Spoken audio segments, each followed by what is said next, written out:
চিটাগং এর লোককে ভাই বিশ্বাস করবেন না। রিসেন্টলি আমি এক চিটাগং এর লোককে বিশ্বাস করে এখন আমার অবস্থা খারাপ। এরা বলে একরকম করে আরেক রকম। কয়েকদিন আগে একটা কাজে আমি চিটাগং এ গেছি, যাওয়ার পর সেখানকার এক বড় ভাই আমাকে দাওয়াত দেয় তার রেস্টুরেন্টে। দাওয়াত দেওয়ার সময় শুধু বলে যে ভাই একসাথে বসে একটু চা নাস্তা খাবো। ভালো কথা, দাওয়াত দিলে তো সেখানে যেতেই হয়, আমি আবার দাওয়াত না করতে পারি না। ভদ্রলোকের রেস্টুরেন্টটা ছিল চকবাজারে, নাম হাঙ্গার কিলার। উনার রেস্টুরেন্টে ঢোকার সাথে সাথে উনার একজন স্টাফ এসে আমাদেরকে ফুল দিয়ে বরণ করে নেয়। হ্যাঁ, বিষয়টা ভালো লাগছে, কিন্তু একটু পরে উনি যে এই লেভেলের অত্যাচার করতে পারে এটা কিন্তু আমাদের মাথায় ছিল না। উনার এক কথায় দাওয়াত গ্রহণ করে ফেলি, কারণ হচ্ছে উনার রেস্টুরেন্টটা ছিল সি ফুডের জন্য খুবই বিখ্যাত। চিটং আসার পর যদি কেউ সি ফুডের জন্য দাওয়াত দেয়, ওইটা কেমনে ভাই বারণ করি। প্রথমে ওয়েলকাম ড্রিঙ্কস পাইছি, এটা মোটামুটি ঠিক আছে, কিন্তু একটু পরেই আমাদের টেবিল ভর্তি দুনিয়ার খাবার চলে আসে। আমি সর্বোচ্চ আশা করছি হয়তোবা আমাদেরকে কাঁকড়া ভুনা দিতে পারে, যেটা চিটং আসলে সবাই ট্রাই করে, স্পেশালি পতেঙ্গা অথবা নেভালে গিয়ে। তারপরে স্কুইড কালামারি দিতে পারে, অথবা খুব বেশি হলে লবস্টার। ওকে, এখানে কি কি আছে সেটা একটু বলি। যেমন এখানে অক্টোপাস,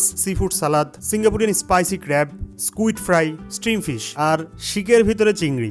আমরা তো ভাই এত খাবার খাইতে পারবো না। ভাগ্য ভালো আসার সময় আমরা ফাইমকে নিয়ে আসছি, যে আসলে খাইতে পারে।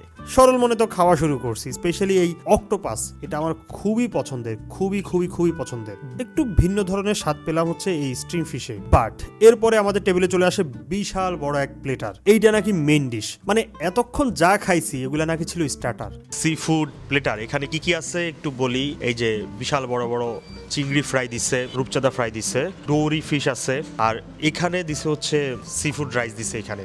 ওকে, সো চলেন আমরা ট্রাই করি। মূলত প্লেটারটা 4 জনের, খরচ হবে 2500 টাকার মতো। মানে এত খাবার খাওয়া যায় বলেন? না, ভদ্রলোক আমাদের সাথে এই আচরণটা করা একদমই ঠিক হয় নাই। সি ফুড খাওয়া নিয়ে আমার বেশ কিছু সমস্যা আছে, এগুলা খাইতে গেলে উল্টাপাল্টা স্মেল আসে। বাট এই যে এখানে খাইলাম না, কোনো খাবার থেকে আমি কোনো ব্যাড স্মেল পাই নাই। নতুন করে সি ফুডের প্রেমে পড়ছি। যারা ঢাকা থেকে চিটাগং আসেন শুধুমাত্র সি ফুড এনজয় করার জন্য, তারা এই হাঙ্গার কিলারে আসতে পারেন। আর যারা চিটাগং এ থাকেন তাদেরকে বলি ভাই, এইভাবে মানুষকে দাওয়াত দিয়ে এত অত্যাচার করা ঠিক না। আর কথা দিয়ে কথা রাখার চেষ্টা করবেন। কথা ছিল শুধু চা নাস্তা খাবো। যাই হোক, সাইফুল ভাইকে ধন্যবাদ আমাদেরকে ইনভাইট করার জন্য, এবং আপনার এই ইনভিটেশন বারবার পেতে চাই।